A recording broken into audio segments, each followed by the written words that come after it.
नमस्कार। आज हम सीईसी ऑनलाइन लेक्चर में हिंदी विषय के अंतर्गत रीतिकाल के प्रसिद्ध नीति कवि, प्रवर्तक नीति कवि वृंद और उनकी नीति सतसई। अब हम प्रारंभ करते हैं नीति सतसई के दोहों की व्याख्या। कुछ दोहे हमने चुने हैं। पहला दोहा जो कि मंगलाचरण के रूप में प्रस्तुत किया गया है। श्री गुरुनाथ प्रभावते होत मनोरथ सिद्धि, घनते ज्यों तरु बेली दल फूल फलन की वृद्धि। गुरु महिमा, गुरु कृपा, इसका उल्लेख हिंदी कविता में और संस्कृत कविता में यत्र तत्र मिलता है। कबीर ने तो कहा भी है, गुरु गोविंद दो खड़े काके लागू पाए, बलिहारी गुरु आपने जिन गोविंद दियो मिलाए। अन्य संतों ने भी गुरु की महिमा को प्रतिपादित किया, इसलिए गुरु को अंग पर तो विशेष रूप से अलग से विस्तार से लिखा है। गुरु कुमार शिष कुंभ है, गड़गड़ काड़े खोट, अंदर हाथ संहार दे, बाहर मारे चोट। तो यहां गुरु की कृपा क्या है, गुरु की महिमा क्या है। गुरु अगर अपने शिष्य पर वरद हस्त रख दे तो शिष्य का उद्धार चहुमुखी बहुमुखी होता है, उसका कल्याण होता है। कुछ दिखाई देता है, कुछ दिखाई नहीं देता।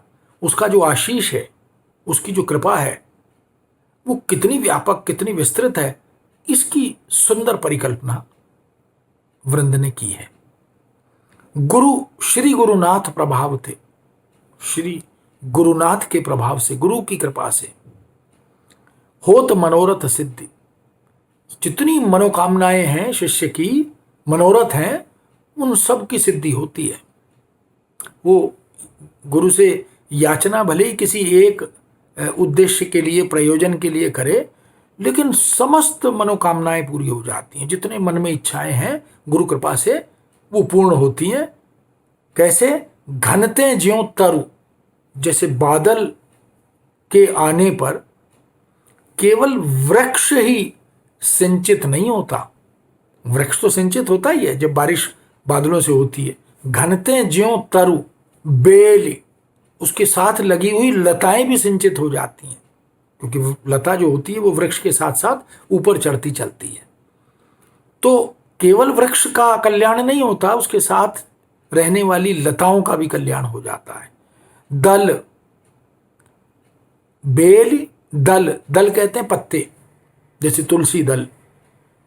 तो उन वृक्षों और लताओं पर जो लगे हुए पत्ते हैं वो भी हरे भरे हो जाते हैं, वो भी सिंचित हो जाते हैं, उनकी शुष्कता नष्ट हो जाती है, उनमें एक तरोताजगी आ जाती है। फल, अब फूल और फल, क्योंकि जब जड़ों में सिंचन होगा, चाहे वो लता हो या वृक्ष हो, पत्ते तो हरे भरे होंगे ही, फूल भी आएंगे, क्रम है, पुष्प आएंगे और पुष्प के बाद फिर फल भी आएंगे। तो दल फूल फलन की वृद्धि। तो गुरु की कृपा से, जैसे बादलों के आगमन से न जाने कितने प्रकार के और कितने संदर्भों के कल्याण दिखाई देते हैं, प्रकट होते हैं, ऐसे ही गुरु की कृपा से हमारे समस्त मनोरथ सिद्ध होते हैं। एक दो चार नहीं, अनेक अनंत। तो गुरु का महत्व यहां भी मंगलाचरण के रूप में कवि ने स्थापित किया। किए वृंद प्रस्ताव के दोहा सुगम बनाए। वृंद कवि कहते हैं कि राजा अजीमुशान ने, जिनके दरबार में आश्रित थे, ये प्रस्ताव रखा, ये आग्रह किया। क्या? कि दोहे में, सुगम दोहे में एक रचना तैयार करो। सुगम, सहज, सरल, बोधगम में। और दोहा क्योंकि छोटा छंद है और लोकप्रिय छंद है, तो सुगम, दोहा सुगम बनाए। उक्ति, जो कथन है, जो भी उस दोहे में कहा जाए, अर्थ और उसका अर्थ, दृष्टांत और फिर उसका उदाहरण जो दूसरी पंक्ति में दिया जाता है। तो उक्ति, अर्थ, दृष्टांत करी दृढ़ के दिए बसाए, ये सब उसमें इस तरह से, इस दृढ़ता से प्रस्तुत करो कि पढ़ने वाले को, समझने वाले को सब कुछ सहज ही समझ आ जाए, बोधगम्य हो जाए और वह आनंदित हो जाए, उपकृत हो जाए।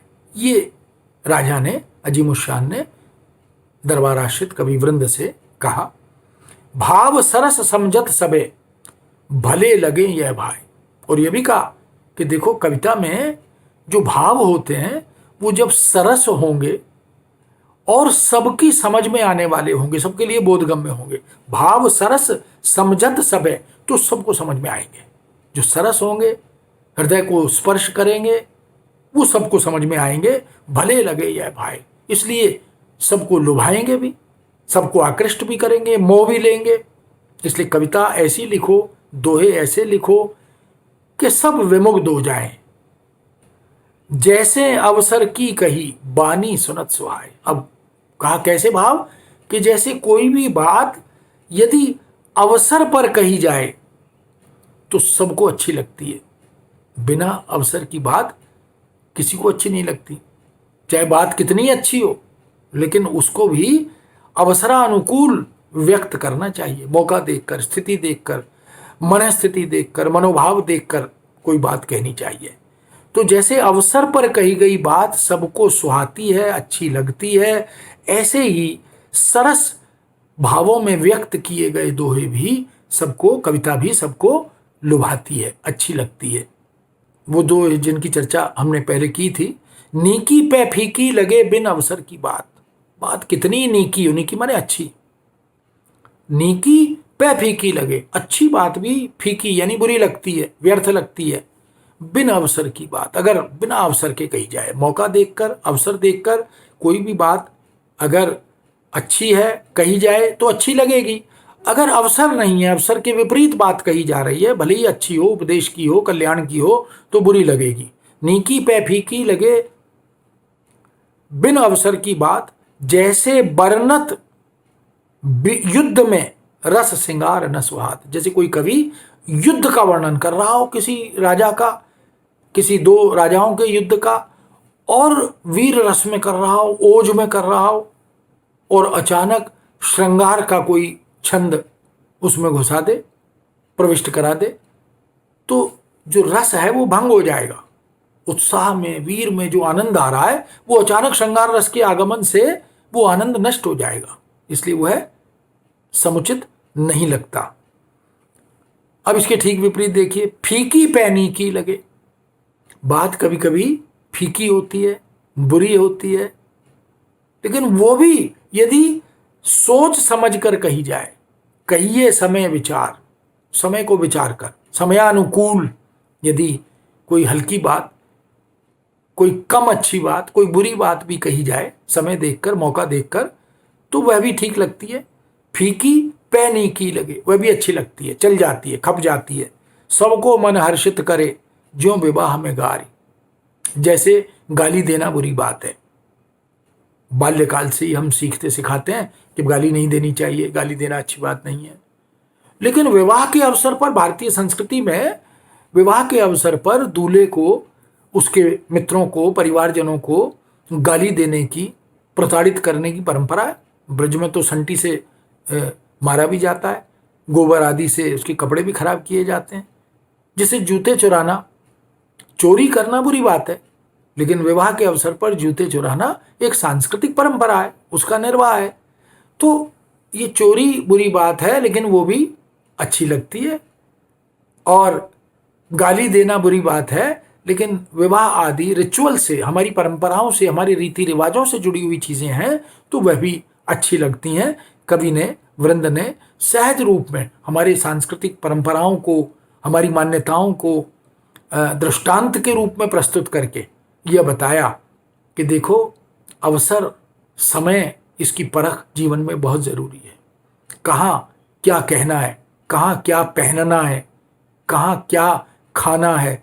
हमारे यहाँ तो ऋतु के आधार पर, मौसम के आधार पर खान पान, वस्त्र आदि, आभूषण आदि, औषधि आदि, इन सब का भी प्रावधान किया गया है। तो अवसर की पहचान, ये सांसारिकता, ये व्यावहारिकता का ज्ञान है। यही डूज एंड डोंट्स है, क्या करें क्या न करें।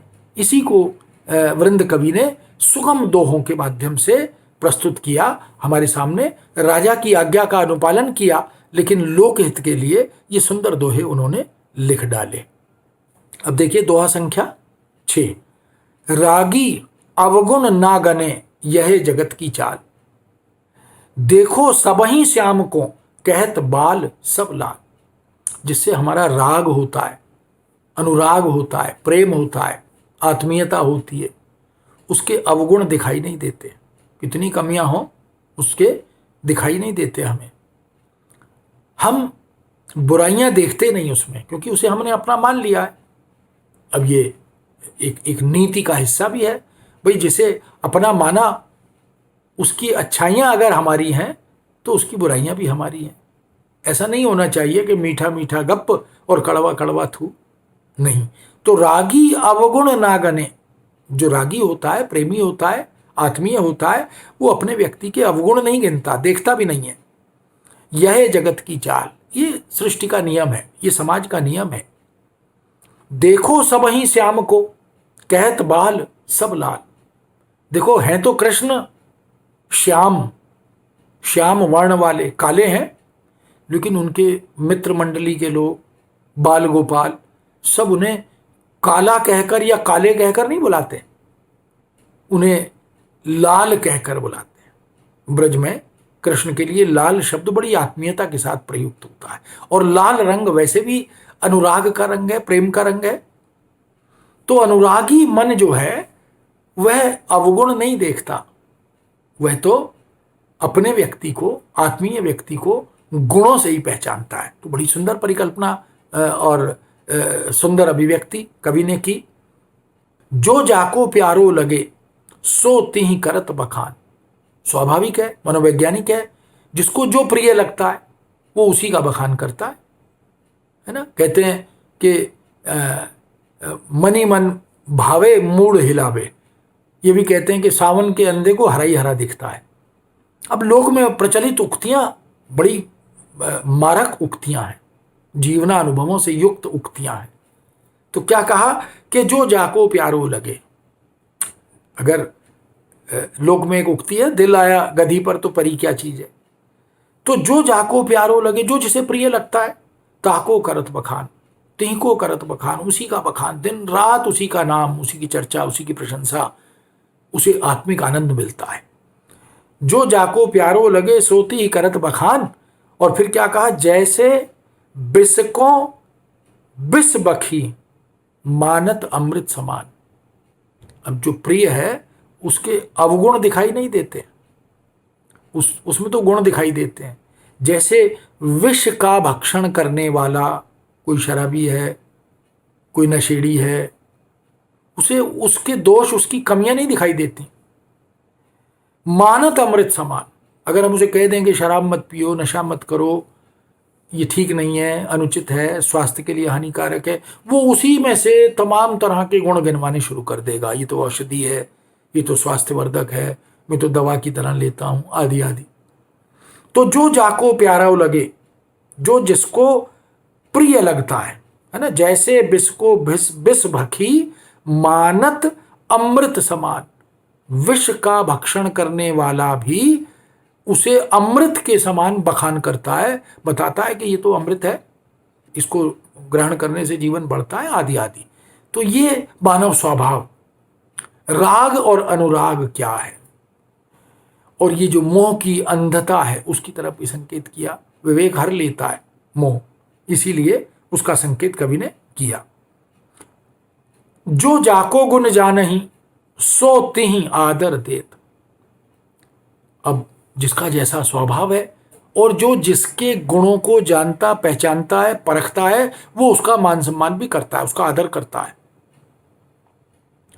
कहते हैं हीरे की परख जो है वो जौहरी को होती है।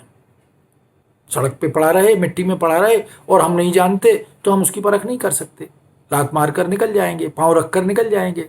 लेकिन जो जाको गुण जानहि सो तिहि आदर देत, वही उसे आदर देता है। जो पारखी होता है, ज्ञाता होता है, वह उस वस्तु को, उस व्यक्ति को आदर देता है। कैसे, कोकिल अम्ब ही लेते हैं, अब दृष्टांत देखिए, जैसे कोयल तो आम को जानती है, आम की महत्ता को जानती है, इसलिए आम खाती है पेड़ पर बैठकर।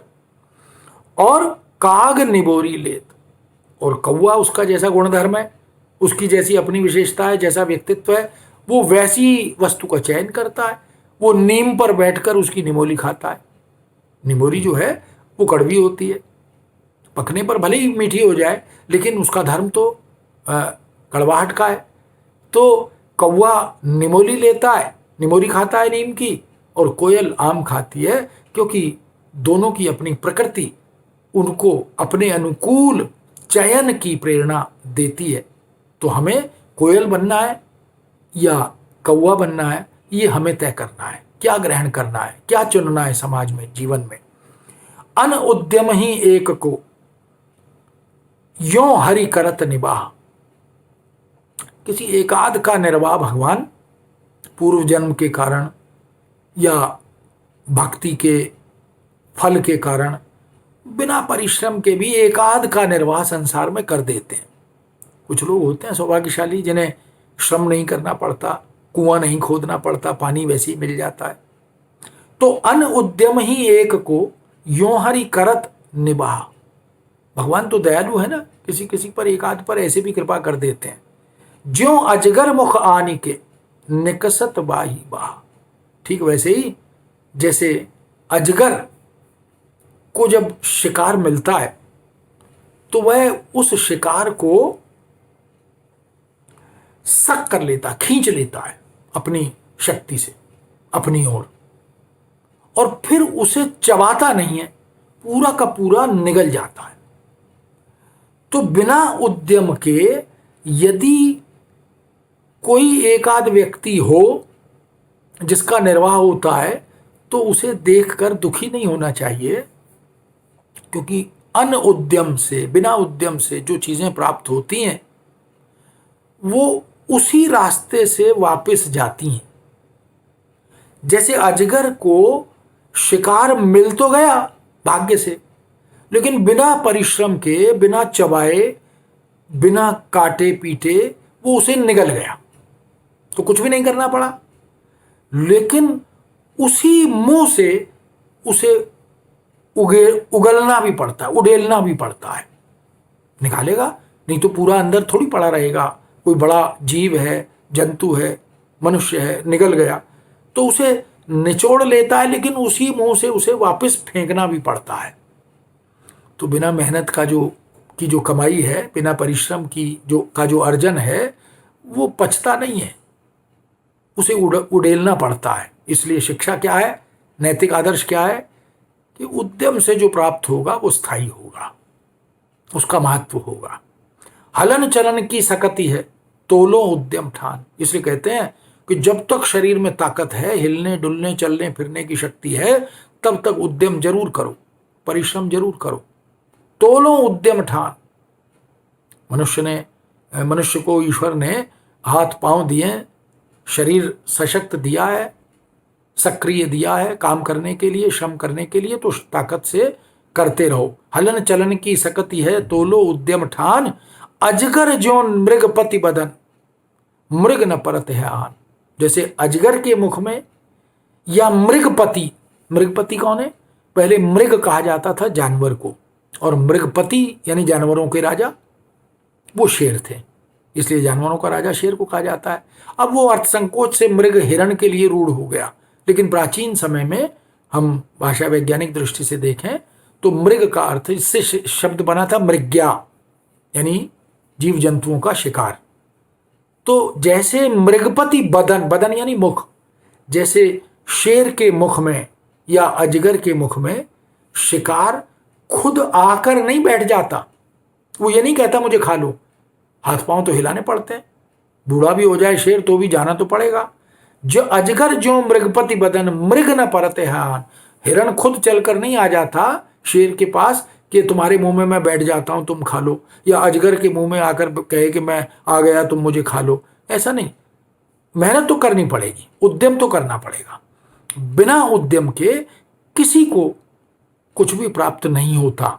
इसलिए हम सबको जीवन में उद्यम को सफलता का मूल मंत्र बनाना चाहिए, ये बात वृंद ने कही है।